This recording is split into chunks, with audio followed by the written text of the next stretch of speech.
electricity by up to 45%, sending food prices soaring. Last week, Sharif's cabinet presented its first budget to Parliament for approval, levying more taxes on the rich and vowing to remove subsidies on energy and fuel as demanded by the IMF. Sharif's government at midnight announced the third rise of 24 rupees in the price of petrol in the past 3 weeks, taking it to about 234 rupees per litre, to the shock of many Pakistanis. Petrol was available at about 150 rupees per litre in Pakistan when Khan was removed in April. Khan says Sharif came into power under United States plot, a charge Washington denies.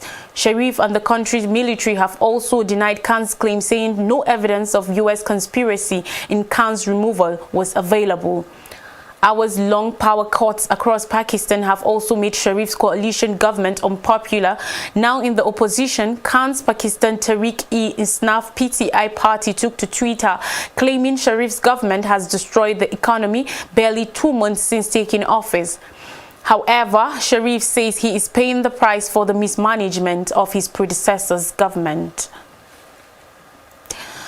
According to a new analysis from the Center for Strategic and International Studies, CSIS, North Korea has basically finished restoration work at its Punggye-ri nuclear test facility and seems to be increasing construction activity into a second tunnel.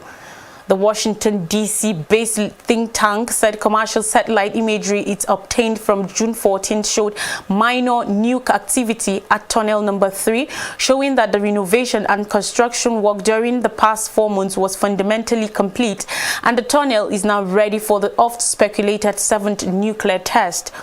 Adding that there appeared to be new construction activity at Tunnel Number 4, strongly suggesting an attempt to renewable it for potential future testing. After conducting a record number of missile tests this year, including an intercontinental ballistic missile (ICBM), the United States, South Korea, and Japan believe Pyongyang is preparing for its first nuclear test in 5 years. Punggye-ri was dismantled in 2018, with North Korea sharing eye-catching pictures of tunnel entrances being blown up as the country embarked on a transitory period of high-level diplomacy over denuclearization. The CSIS analysis said the images showed new construction materials near the entrance to the portal at Tunnel Number 4, which was destroyed in 2018. Punggye was used as a nuclear test site for over 10 years from 2006, with 6 tests taking place there. Last week, there were indications that one of the passages known as Adits at Punggye-ri had been reopened, and the International Atomic Energy Agency (IAEA) said possibly gearing up for a nuclear test. It said the country also continued to enlarge major facilities at its main Yongbyon nuclear site.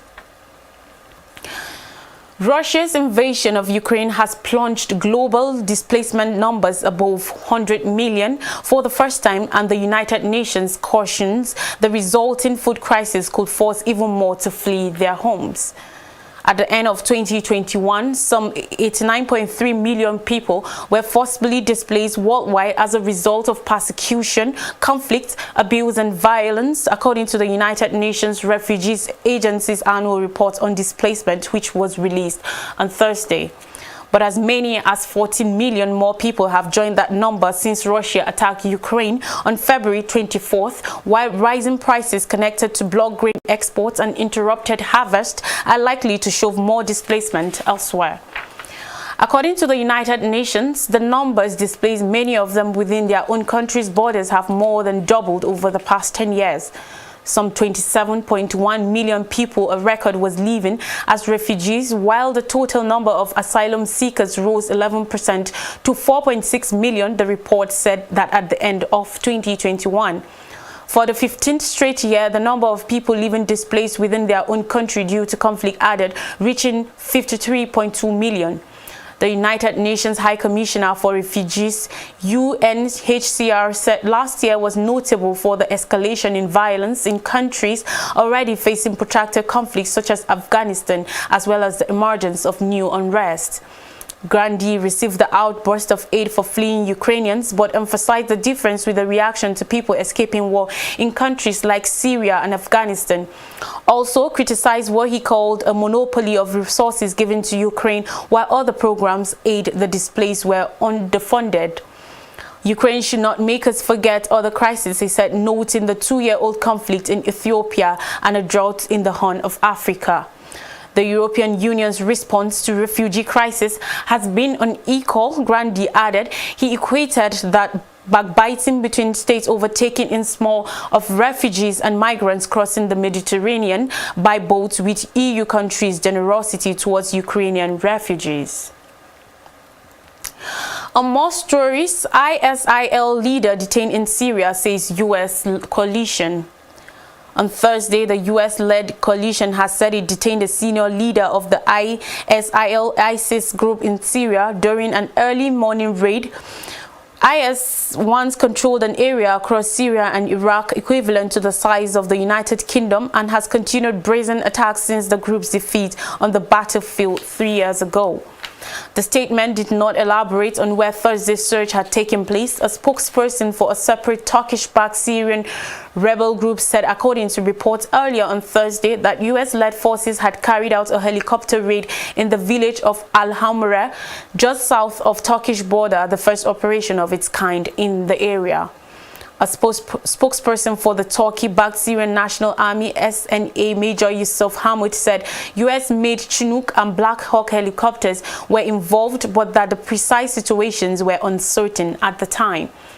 In February, United States Special Forces carried out a helicopter raid in Syria's Idlib province controlled by Hayat Tahrir al-Sham HTS that led to the death of ISIS leader Abu Ibrahim al-Shamil al-Qurashi.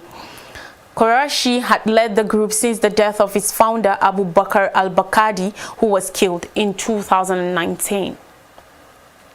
Still on the news, in the shores of Africa, United Nations urges countries against ban on food exports. Tunisia is looking to enlarge wheat cultivation to 800,000 hectares, part of a campaign to attain strategic food security and to reduce dependence on imports. The government also intends to raise the provision of inputs to farmers. The step planned by the government are a reaction to the challenges triggered by the war between Russia and Ukraine, one of the major grain-producing countries in the world and Tunisia's grain suppliers. Tunisia imported more than 1.5 million tons of wheat in 2021, majorly from Ukraine and Russia. Supply chain interruptions and sanctions against Moscow had driven up oil prices and inflation, stoking fears of turmoil in emerging markets trying to recover from the pandemic. On Monday, the United Nations pleaded with World Trade Ministers meeting at the World Trade Organization WTO not to enforce export restrictions on food for humanitarian purposes amidst a food security crisis. Chief Michelle Bachelet, the United Nations writes on its trade of millions of people who are already food insecure or approaching food insecurity. Countries meeting at the World Trade Organization Ministerial Conference in Geneva this week are trying to reach a consensus position on food security. Mindful of less developed countries, net food importing developing countries, and those dependent on the UN's World Food Programme, the two UN chiefs said that in 2020, African countries imported about 80% of their food and 92% of their cereal from outside the continent. The urged WTO members to refrain from imposing export restrictions on essential foodstuffs purchased by least developed countries, LDCs, and not food importing developing countries, NFIDCs, as well as those purchased by World Food Programme, WFP, for non-commercial humanitarian purposes. Russia's incursion has increased worries for global food security as Ukraine's Black Sea ports are impassable, stopping the country from exporting its produce. Before the February attack, Ukraine was the world's fourth largest supplier of wheat and maize. Lawmaker Hamza Abdi Barry appointed by Somalia's president as Prime Minister. On Wednesday, Hassan Sheikh Mohammed, Somalia's president, appointed lawmaker Hamza Abdi Barre as the country's prime minister, with a new premier facing a host of challenges, including an impending famine and an Islamist insurgency.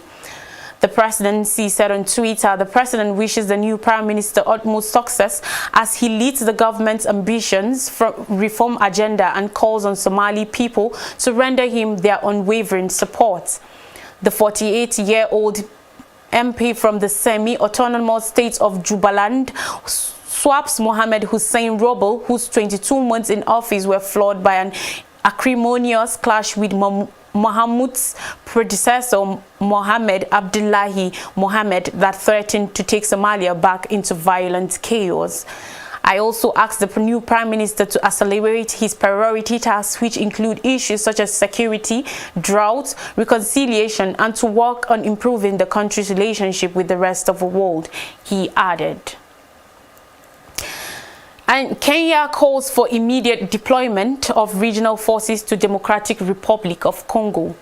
On Wednesday, Kenyan President Uhuru Kenyatta called for the deployment of a regional force to the Eastern Democratic Republic of Congo to restore peace.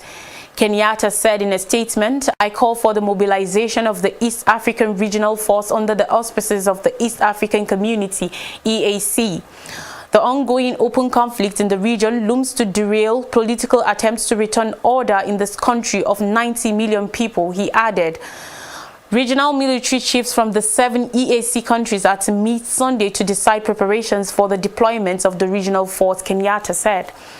The March 23rd movement, M23, is a Tutsi-dominated rebellion defeated in 2013 by the Congolese army, and the United Nations peacekeepers took up arms against at the end of 2021, blaming Congolese authorities for failing to obey an agreement for the demobilization and reintegration of its fighters. The Congolese town of Bunagana, a trade center on the Ugandan border, on Monday fell into the hands of these rebels. The Congolese army accused Rwanda of invading its territory. Relations between the DRC and Rwanda have been tense since the massive arrival closely 30 years ago in eastern DRC of Rwanda Hutus accused of massacring Tutsis during the 1994 Rwandan genocide. They had warmed up with January 2019 accession to power in the DRC of Felix Tshisekedi, but the resurgence of the M23 and added fighting in recent weeks have stoked tensions. And finally, Senegal opposition vows to hold banned demonstration. Senegalese authorities on Wednesday barred a pre-arranged demonstration against the government in Dakar on Friday, but the opposition announced it will supersede it amidst growing pre-election tensions. "We maintain our demonstration. There is no legal basis for the prefect's decision," Khalifa Sow said, according to reports. In order of the prefect of Dakar raises the threat of public disorder to justify the bar. It also speaks of a violation of the Electoral Code and its Article L61, which prohibits any disguised propaganda in the 30 days preceding the opening of the election campaign. This opening is scheduled for July 10th for the legislative elections of July 31st. Tensions are increasing after the Constitutional Council annulled a national list of candidates from the opposition coalition Yowi Askanwi. This nullification removes from the race the leader of the opposition, Ousmane Sonko, and a number of opponents of President Macky Sall. The opposition condemns a ploy by the presidency to get rid of its opponent, Mr. Sonko, who came third in the 2019 presidential election and is an announced candidate for the 2024 election, and other leaders have threatened to stop the elections from taking place if Yewi Askanwi does not join. So Sonko's prosecution in an alleged rape case added to many days of rioting in March 2021 that left at least a dozen people dead. The legislative elections are targeted at revitalizing the 165 deputies in the National Assembly, which is mainly dominated by the presidential coalition. The opposition had already gathered thousands of supporters last week in a demonstration that was authorized. The demonstration took place in a festive atmosphere.